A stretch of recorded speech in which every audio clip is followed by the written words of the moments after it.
In following Sri Aurobindo in the study of the Brihadaranyaka Upanishad, he has brought us to the last portion of the second verse, where the cosmic horse is given 4 names. We have seen that the cosmic horse is the tremendous power that surges out from the unmanifest into manifestation, which is literally the power that casts the universe into birth. And yet this power is the same power that carries as the epitome of its creations these 4 grades of beings, according to which being it carries, it's given a different name. He is higher to the gods, Arvan to the Asura, Vajin to the Gandharvas, Ashva to men. And Sri Aurobindo explained that although each of these beings seems as if to ride the horse sitting on its back based on the mental plane, in fact it is the horse which chooses, which leads, which guides, bears them in the course of time, which he chooses freely.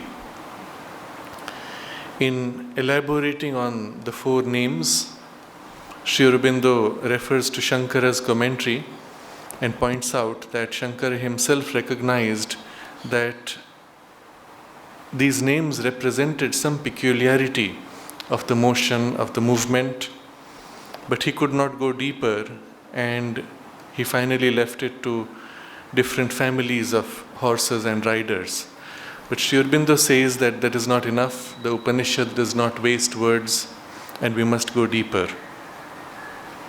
In the ancient tradition, there was always a great emphasis given to the use of the sound, especially the root sounds and the suggestions of the sounds and the syllables. And he says, for they found that by dwelling on them, new and deep truths arose into their understandings. And he uses this method now to study the 4 names. In our discussion last time, we saw some examples of how this power of the sound is represented on different levels and how much it can convey. In what follows now, Sri Aurobindo does not immediately go into depth of the sound, but rather widens the outlook and gives us a larger sweep of how the sound, the different root sounds unfold to become various meanings in different languages. And in particular, he shows us how the conventional understanding of how language originates is not correct.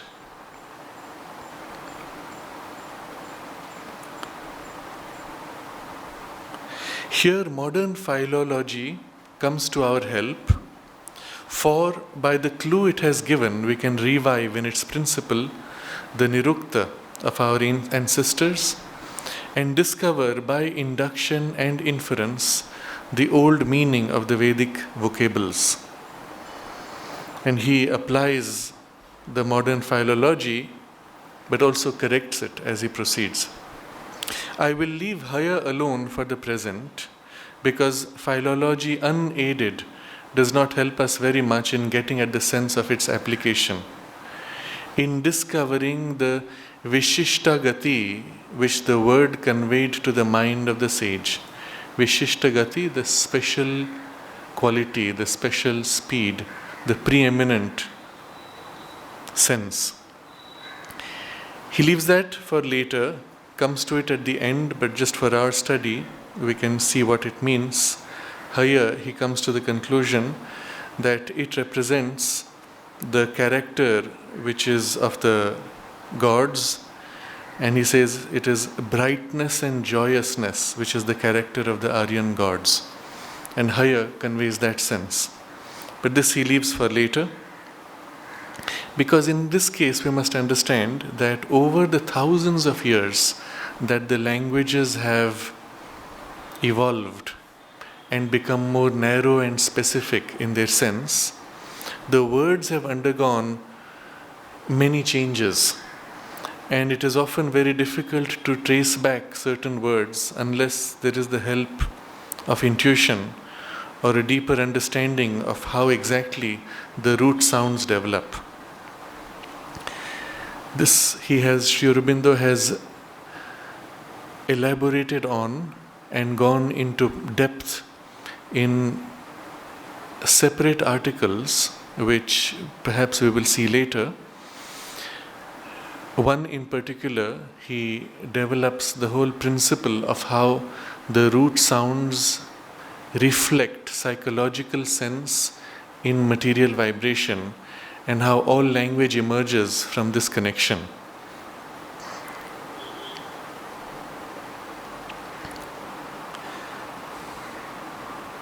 But Vajin and Arvan are very illuminative.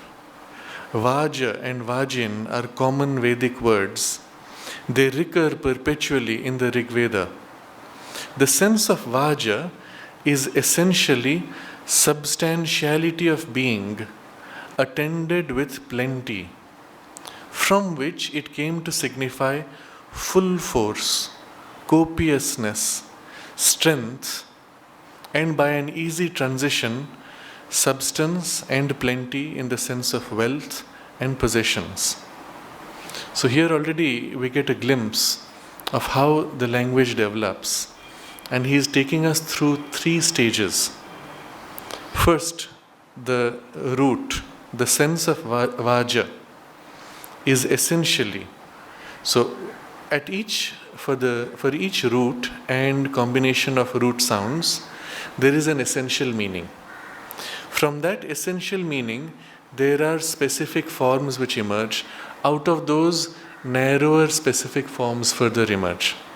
And this, you will recall, corresponds to something which the mother describes in a very different way. She says there is a level at which we can think above words. Normally, at the lowest level of the mind's working, our thinking takes place with words. We have actually a conversation going on with ourselves. Is this correct? Should I do this? We are actually thinking the words. But the words are only expressing something else. So she says one can shift the base of our consciousness above the words to the domain of ideas. And then you have an idea, you don't need to formulate into words, and you move from idea to idea. And this is already a great freedom. But then she says you can go still above, and you can think at the level of concepts. And a single concept can contain many different ideas. Out of that, a single idea can have many different forms of words. So at the level of thinking with concepts, you see large chunks already of ideas, groups of ideas, and you can easily play with them, leap across them, and so on. But the mind is not narrowed to the form of the idea, it is naturally wide, inclusive. But then she says there is one more level above, which is to think with experience. And this, of course, brings us straight into the domain of pure intuition. You are what you think, and you move from being in this awareness to being in that awareness, from experience to experience. And each experience can then be expressed in many different concepts, or may include many different concepts. Each of those may put out many different ideas, each of which can be articulated in many different patterns of words. So this actually involves stages of ascent in the way the mind works, and unless one makes a special effort, even if this tendency begins to develop in us as a result of silencing the mind, it is not fully mastered unless one makes that effort to actually ascend above the forms of the mind's working. But this is exactly how language originates. Right there at the top, in the domain where we have an experience, the experience can spontaneously move into sound. When we are, for example, very tired, the whole body is relaxed, it makes a certain sound.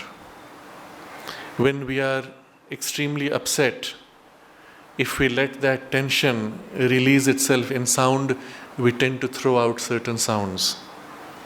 When we make a great effort to pull or push something, you'll find again the body naturally tends to make certain sounds. When we play with a little child and try to express tenderness, sweetness, and affection, again we tend to throw out certain sounds.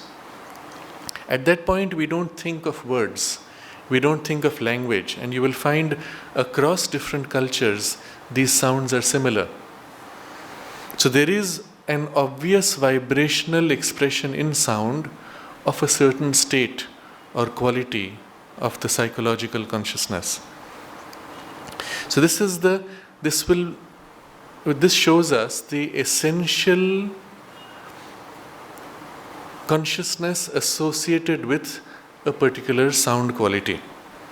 But once we start using that frequently enough, and we now associate this sound with that form, with that activity, then already we have created a rigid association.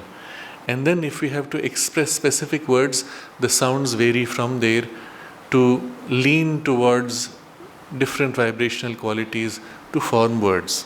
So let's say, for example, a newborn child, as it moves towards speech, at first is only able to move the lips in simple ways, cannot make sounds of r, for example, nor other complex sounds, but simply p, b, b, p, b, m, all the lip movements only. And it leans to expressing towards its mother a softer quality of m, and towards the father a certain firmness of p or b. And why does it choose that? Well, it corresponds to a certain quality of experience. In this way, if you observe, each root sound, as it leans to a specific meaning, picks up certain narrowing particularities. Sri Aurobindo, in a different article, perhaps we will take a look at it next time, he starts with a single sound such as k and shows how k, ka, ki, ku each have more specific senses.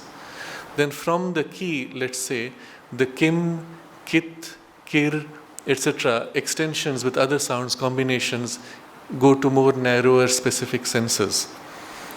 And then there are variations in which those sounds further narrow themselves.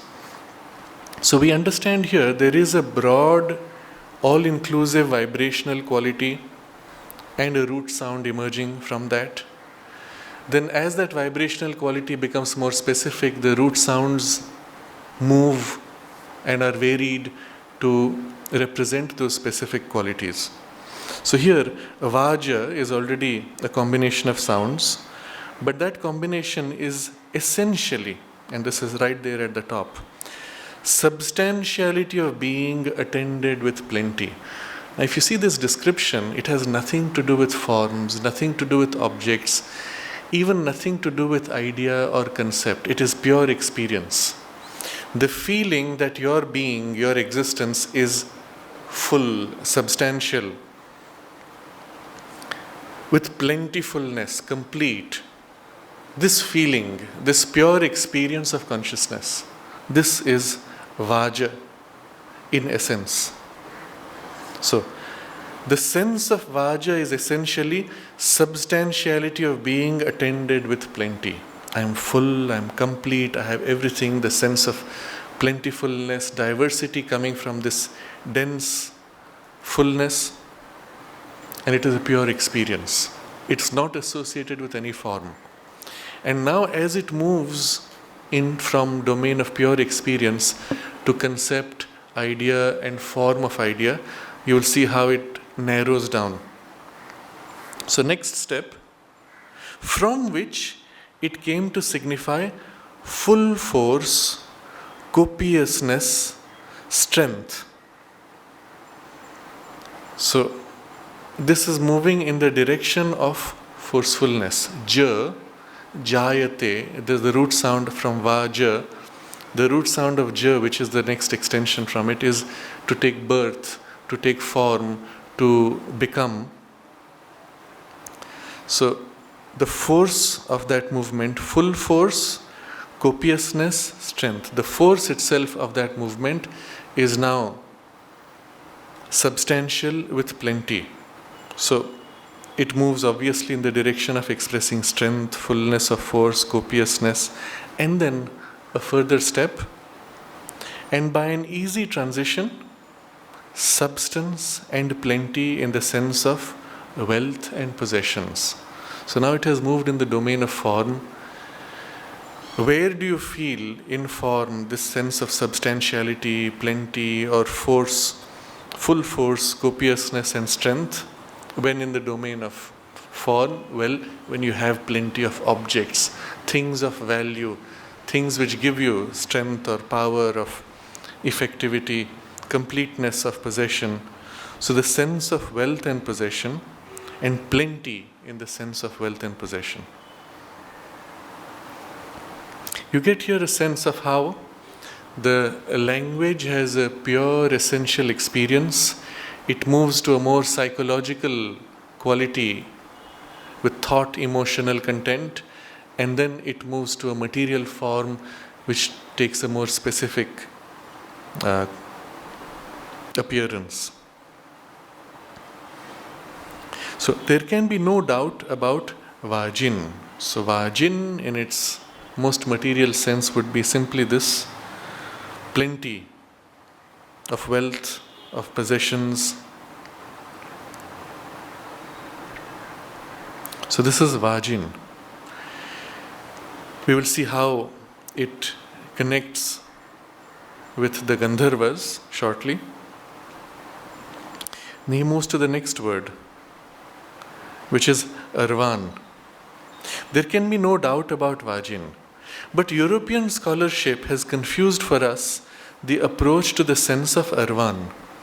Ar is a common Sanskrit root, the basis of Ari, Arya, Aryama, and a number of well-known words. The word Aryan is from this. But the scholars tell us that it means to till or plough, and the Aryans so called themselves because they were agriculturists and not nomads and hunters. Starting from this premise, one may see in Arvan a horse for ploughing, as opposed to a draught animal or a war horse, and support the derivation by instancing the Latin arvun, a tilled field. Now this is the obvious understanding if we follow the European scholarly understanding of the root sound ar. But Sri Aurobindo disagrees with this. But you can see how the whole chain of logic follows. If the Aryan calls himself Aryan because he is merely an agriculturist, because he is tilling the soil, and he sees himself as great because he tills the soil while others are merely nomads and hunters, then obviously the horse, because now it is Arvan, the Arvan is the horse which carries the Titans. So then it would mean that the Titans are carried by this horse which is ploughing. Now for us, obviously there's something wrong. We don't use horses for ploughing. We would feel it a waste. The sheer power of the horse would be somehow wasted. And then the other side, how is that connected with the Titans? Are the Titans known for ploughing the soil? So Sri Aurobindo says, But even if the Aryans were plowmen, the Titans surely were not. Hiranyakashipu and Prahlad did not pride themselves on the breaking of the glebe and the honest sweat of their brow. So Hiranyakashipu is this titanic being, his son Prahlad, who's a devotee of God. Hiranyakashipu prided himself on his power to rule the whole world. So it was not the fact that he was breaking the glebe. The glebe is the soil. It's an ancient usage in the English language. He didn't pride himself because he was cutting the ground and building himself on the honest sweat of his brow. There is no trace of such an association in Arvan here. I know not whether there is any elsewhere in the Vedas. Indeed, this agriculturist theory of the Aryans seems one of the worst of the many irresponsible freaks which scholastic fancifulness has perpetrated in the field of Sanskrit learning. So, there are many distortions which modern scholarship has brought. But this Sri Aurobindo highlights as one of the worst of the many irresponsible freaks. I heard another which was even more shocking. This was in a conference where we were invited to, a large number of people were invited on something to do with science in the ancient Indian traditions or something like that. It was a meeting that took place in Goa, and I was asked to moderate one of the sessions. But even before, there was a person from Germany.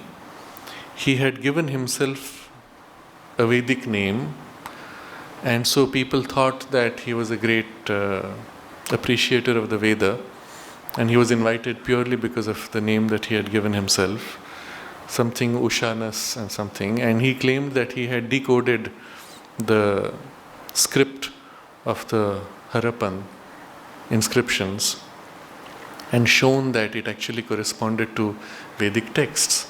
So people were thrilled, oh, here's somebody who's really doing something great. And he came to the stage and he started trying to show some correlation, which was completely a washout. There was no correlation. But his theory then was that the name Bharata, the name of India as Bharata, was derived from the root bhar. And bhar, he said, means to be a slave.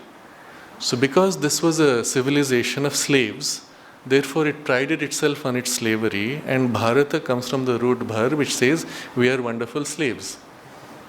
So it was outrageous. And fortunately, he happened to appear in the session which I was moderating. And I started by saying that bhar is not the root for Bharata to begin with.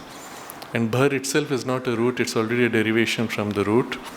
And I pointed out that the root for Bharata is bha and not bhar. And bha is illumination, and the rata is the immersion in light, the delight. So Bharata is one who delights in immersion in light, in knowledge, or in the divine light. So it was a very different, very twisted and peculiar form of play of sounds. The problem is when we go to root sounds, there's a lot of scope for fancy. You can catch connections because one root sound derives into so many different variations of meaning. You can catch one of them and make that the preeminent sense of the root and twist everything else.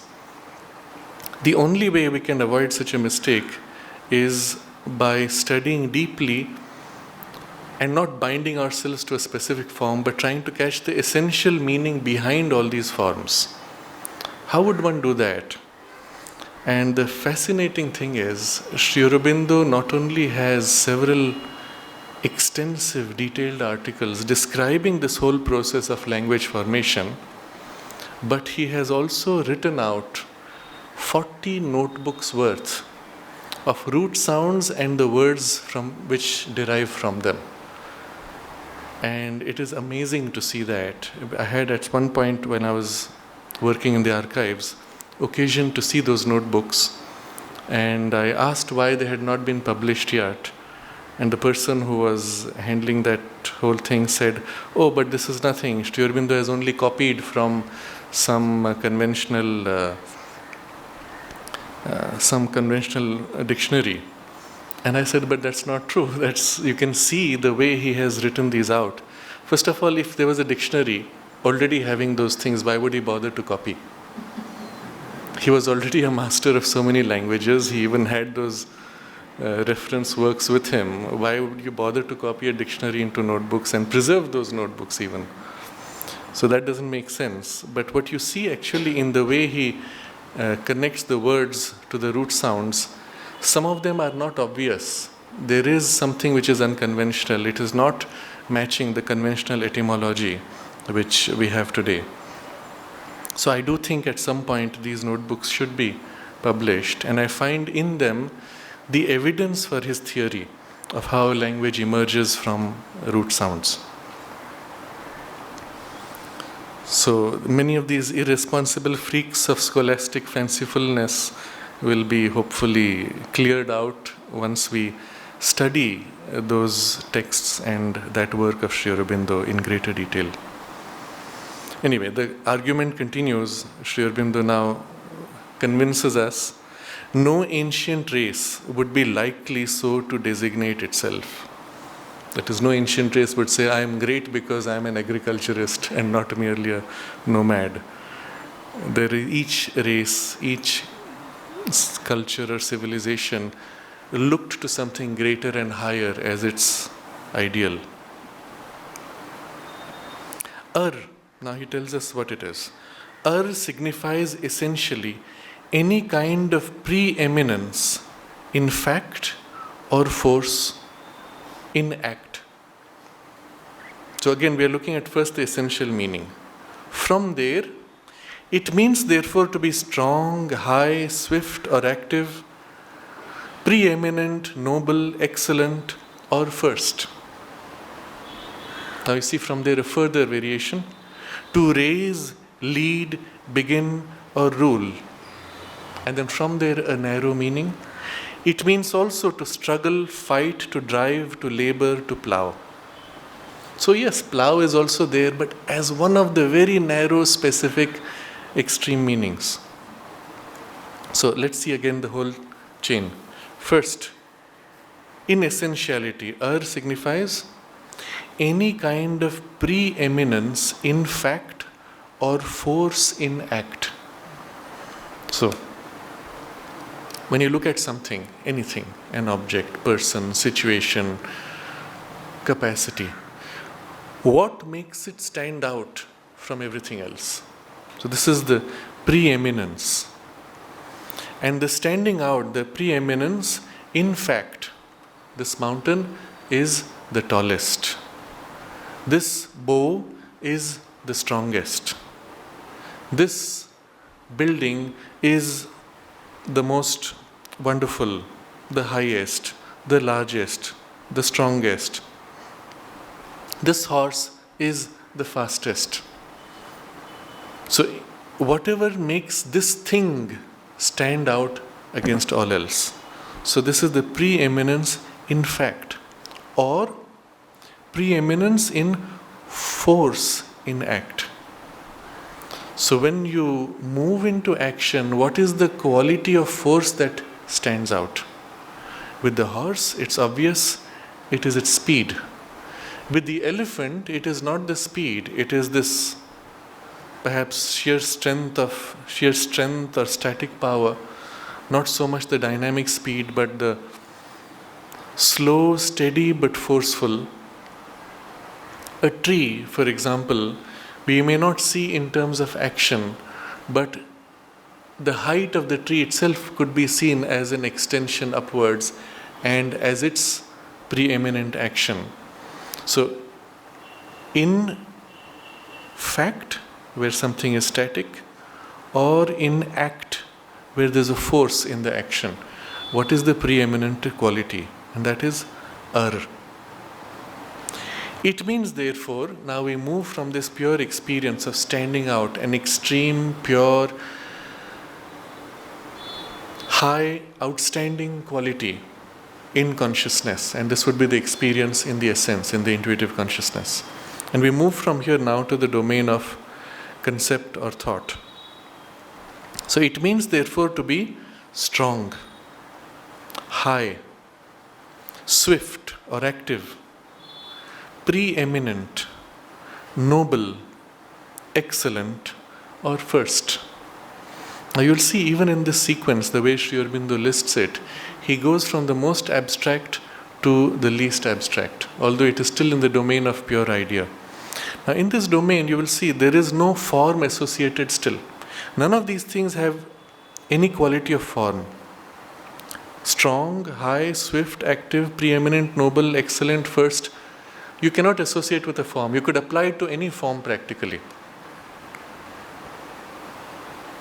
Even a term like noble or excellent or first, you could apply to any form practically. This came first, that came later. Whether it is animal, it is object, it is even a sequence of events, doesn't matter. So this is still in the domain of concept and idea. Now it moves further to the domain of pure idea, where you will see a form but on the brink of formation, not yet in this abstract sense, not yet fully in form, but on the brink. So, to raise, lead, begin, or rule.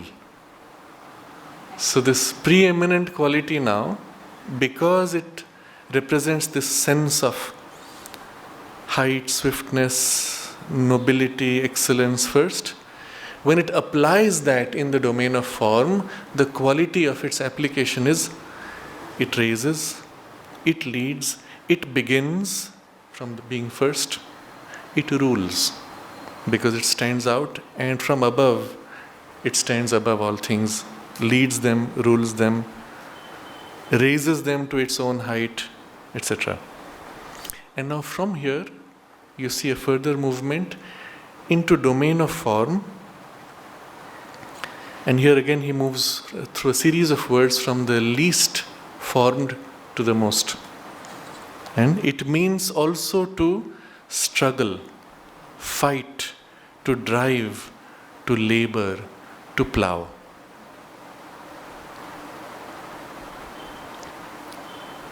So when you are already in this movement of raising, leading, beginning, ruling, then obviously it is against something which resists, which opposes.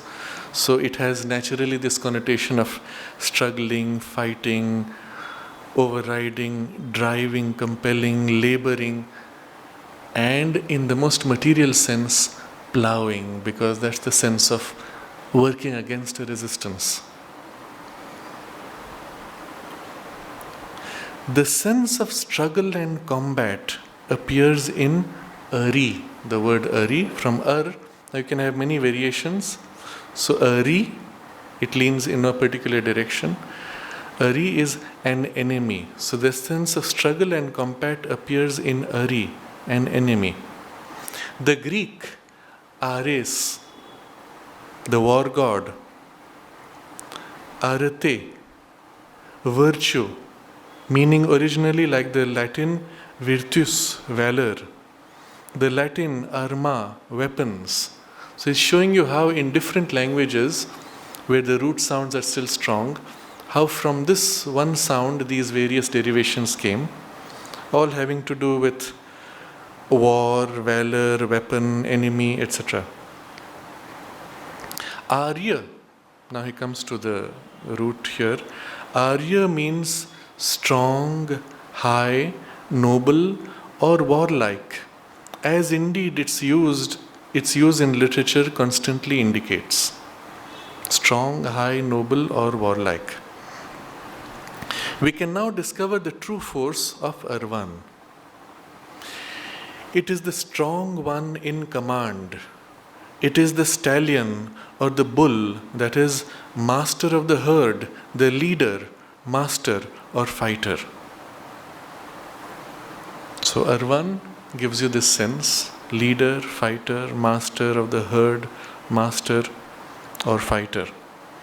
Now we will see how this corresponds, because the cosmic horse becomes Arvan for the Titans. How does this quality associate itself with the Titans? The word Asura also means the strong or mighty one. So you see a clear correspondence. The horse and the being that it carries, they have to match, because it is the quality of the horse which he gives to the being. In fact, the being emerges, is created by the horse, although it seems to lead the horse. It is this cosmic movement of force which creates these four gradations of beings. So we can see how for the Asura, who is a being of strength and power, this is the character of the horse Arvan. The Gandharvas are listed here briefly so as to suit the rapidity of the passage as the type of a particular class of beings: Gandharvas, Yakshas, Kinnaras, whose unifying characteristic is material ease, prosperity, and a beautiful, happy, and undisturbed self-indulgence. They are angels of joy, ease, art, beauty, and pleasure. For them, the horse becomes full of ease and plenty. Remember what we saw earlier of Vajin, this plentifulness and ease. The support of these qualities, the Vahana, vehicle, of the Gandharvas. So we just look at a few important suggestions here. First, the Gandharvas are listed here briefly for a particular class of beings, and he gives three: Gandharvas, Yakshas, and Kinnaras. And they represent beings of a certain range of the vital worlds. And each of these has a specific quality, a specific function in the larger cosmic scheme. We may look at it in this way, that in the hierarchy of the grades of consciousness, each plane, each level has a certain predominant, preeminent quality. And on each level, there are forms of individuality, of collective expression of beings that correspond to that quality. We may even say that those beings rule over those qualities, or they express those qualities most strongly. They are often as kings of kingdoms, of worlds of these qualities. So you will see these descriptions in Savitri as Ashwapati is journeying through the worlds. In the material domain, in our most gross level of cosmic experience in matter, these beings still have a function. To the extent that those levels of consciousness are organized in the material world, these beings preside over those workings. Now, if you were to go into nature, observe carefully the growth of little plants sprouting out from the earth. With an occult sight, one would notice little dwarfs, gnomes, whose job it is to assist this process of the seeds to sprout, the plants to grow, for different processes of nature to coordinate, to fall into place, and to nourish, look after these processes. As we move to larger functionings of nature, we find larger beings. Often, for example, there is a being associated with an entire water body, who is as if presiding over that water body's formation. We may say from a physical process, the water body formed because there was a dent in the earth, there was a flow of water from a spring or accumulation of water from the rains, and so it was a physical process which did it. But we could simply ask, why did that dent in the earth form? Why did the waters flow here? Why did they not simply seep into the soil? Why did they accumulate? Why is it the water here has this particular quality as distinct from water elsewhere which has a different quality? And all of these questions we may say simply coincidence. But the deeper occult eye will see that there was a quality that tried to manifest here. It led to these physiological processes falling into place, and that quality presides over as a conscious force, as a conscious being, which is the being associated with that water body. So we find in the Mahabharata, for example, there are incidents where the yaksha especially is the being presiding over water bodies. He asks certain questions and he says that unless you can answer these questions, well, you will be under my influence. I will put you to sleep, or the water is poisoned and I will not withdraw the poison unless you can answer my questions, things like that. We find in most of the old cultures, even among tribal cultures, there was a spontaneous sense of these presences to do with water, with the river, with mountains, sometimes with patches within the forest or the desert, that one could sense that there was a presiding presence here, and one would relate to that presence, ask for its help or protection or things like that. Similarly, there are also beings which preside over certain species of creatures. So, Gandharvas are of a higher grade, Yakshas are of a lower grade, Kinnaras are of a still lower grade. I do not know exactly the fine distinctions. In certain writings, Sri Aurobindo does make distinction in terms of his vocabulary of gradations within the vital plane. So the mental vital or the pure vital or the vital physical and so on. But it is something of those gradations that is represented in these. The Gandharvas especially are above. They belong in the vital world, but they are not so concerned with the material world. They have a turn towards the mind, but they are not primarily mental creatures. Their principal characteristic is this description: material ease, prosperity, beautiful, happy, undisturbed self-indulgence. They are angels of joy, ease, art, beauty and pleasure. So we say that the beings presiding over the art, music, dance, even the ragas, the specific individualized forms of musical beings, they are of this category of the Gandharvas.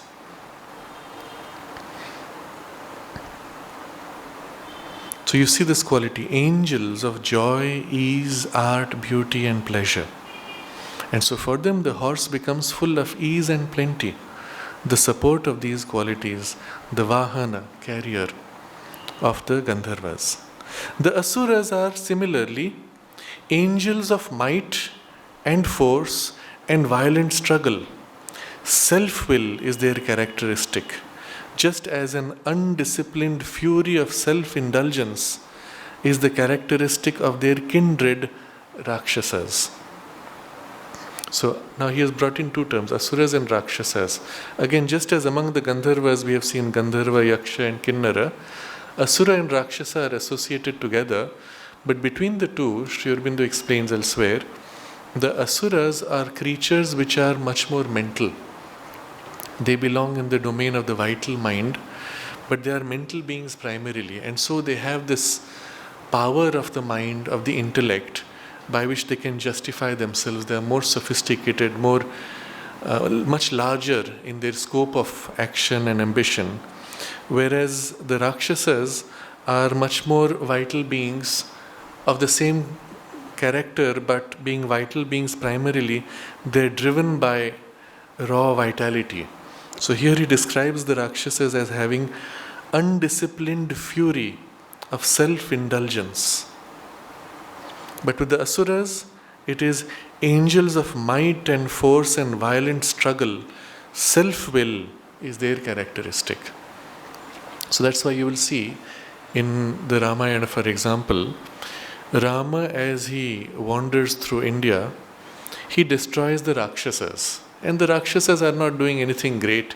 They're simply harassing people, destroying things, meaningless, undisciplined fury of self-indulgence. They try to break the work that the rishis do and so on. So it is very simple matter to destroy them. But Ravana is an asura. And look at the greatness of this man, of this great king. Titan, man would be too small a word for such a great being. He is one of the greatest devotees of Shiva. He alone, Shiva says, is competent to play the music when Shiva dances the Tandava. He is one of the greatest in knowledge, in wisdom, in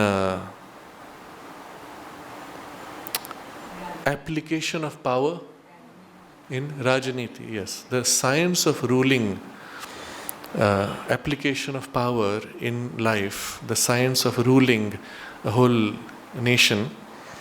And Rama is told by one of the rishis that before he kills Ravana, he must learn from him the science of administration, polity and administration. And as Ravana is dying on the battlefield, Rama approaches him and says, I must learn this knowledge from you. You are the greatest who has this knowledge. And Ravana says, no, but you must fulfill the condition of being a student first. So Rama bows down before him and says, now I am your student, please teach me. And Ravana teaches him and then only is allowed to die. But the idea here is the asuras are not ordinary beings. They are not this indisciplined, angry, chaotic. They often have a great power of organization and order which comes from being primarily mental beings. And Sri Aurobindo points out in one of the, I think, evening talks, he says that often they are behind some of the large movements that are organized in the world. So sometimes there are large movements which are benevolent, sometimes there are malevolent beings. But even if they are benevolent, they could have behind them presiding an asuric force. And it is asuric, and you'd wonder why, because he is of such great wisdom and knowledge and competence, even a refinement.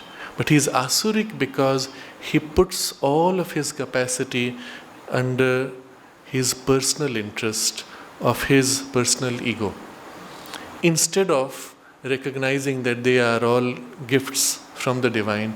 Instead of serving the divine, he serves himself. So it is this character which you see caught here. He says the asuras are similarly angels of might and force and violent struggle. Self-will is their characteristic. And Hiranyakashipu was an asura because he served his self-interest in arrogance turned against God.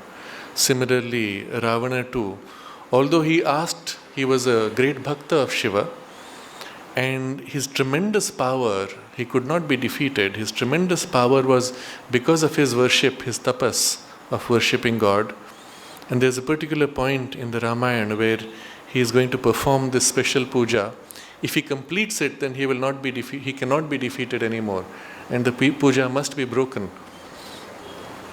But it is at that point that there's a whole story of how the puja is broken. But he is asking for power from God. It is a divine power that he uses for himself, for asserting self-will, for asserting ego domination over the whole world. And it is this one single twist which makes it asura. You will see in the prayer that Sri Aurobindo has written to, I think it is the prayer to Bhavani Bharati. He says, give us the Shakti of the Asuras, the strength of the Asuras, the skill of the Asuras, but the character of the gods, of the Devas. It is a Durga Stotra, yes, that's right.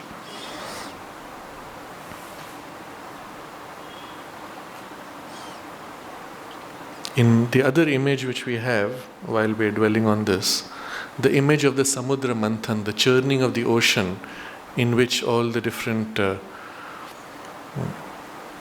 evolutionary gifts are released.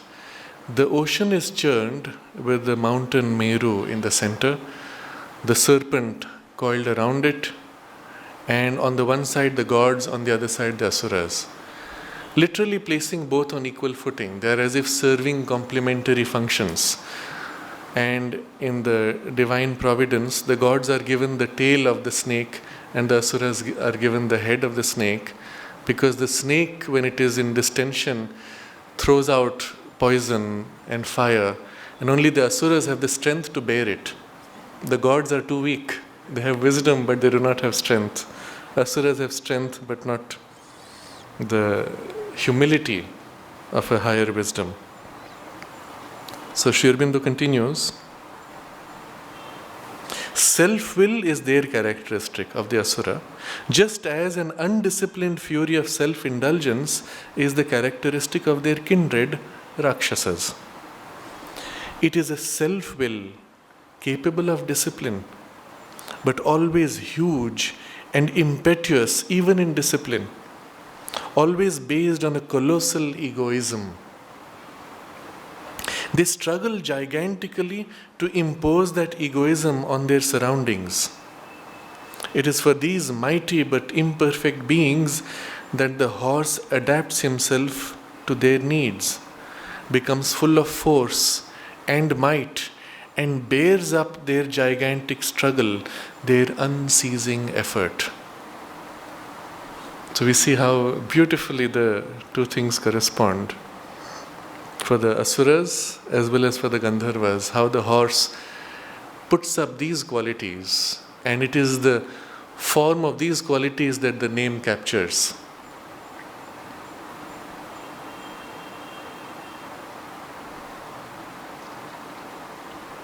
So we have Arvan for the Gandharvas,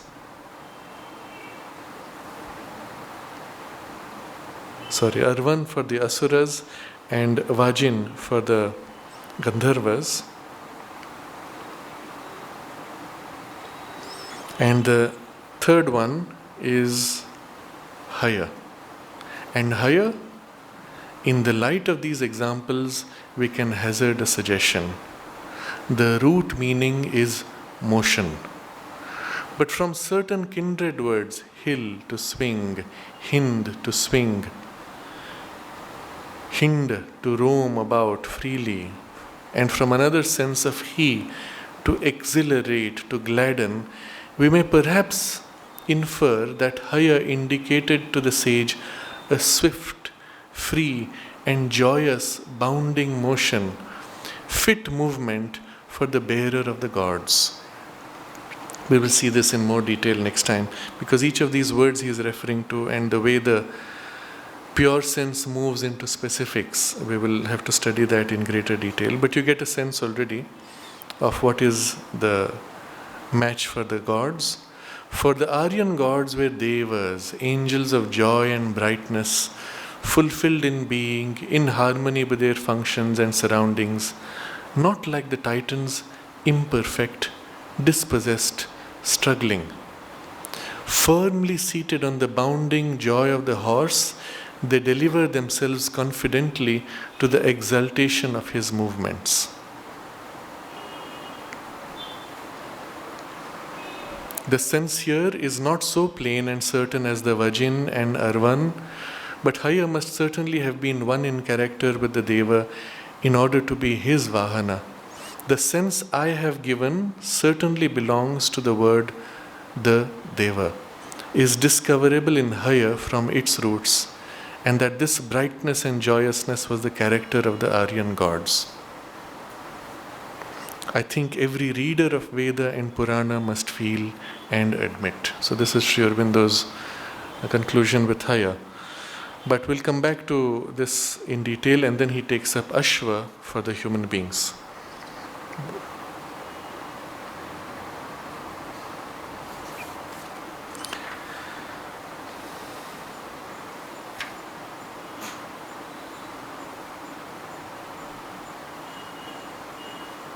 So I think we can pause here for today. We can read the verse corresponding to this passage. This is verse 2, and this passage is only the last sentence from the verse 2. But I'll read the whole verse and we can briefly meditate on it. Day was the grandeur that was born before the horse as he galloped. The eastern ocean gave it birth.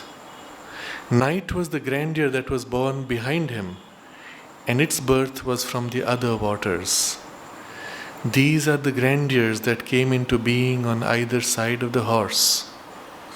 He became higher and bore the gods, Vaja and bore the Gandharvas, Arvan and bore the Titans, Ashva and bore mankind. The sea was his brother, and the sea was his birthplace.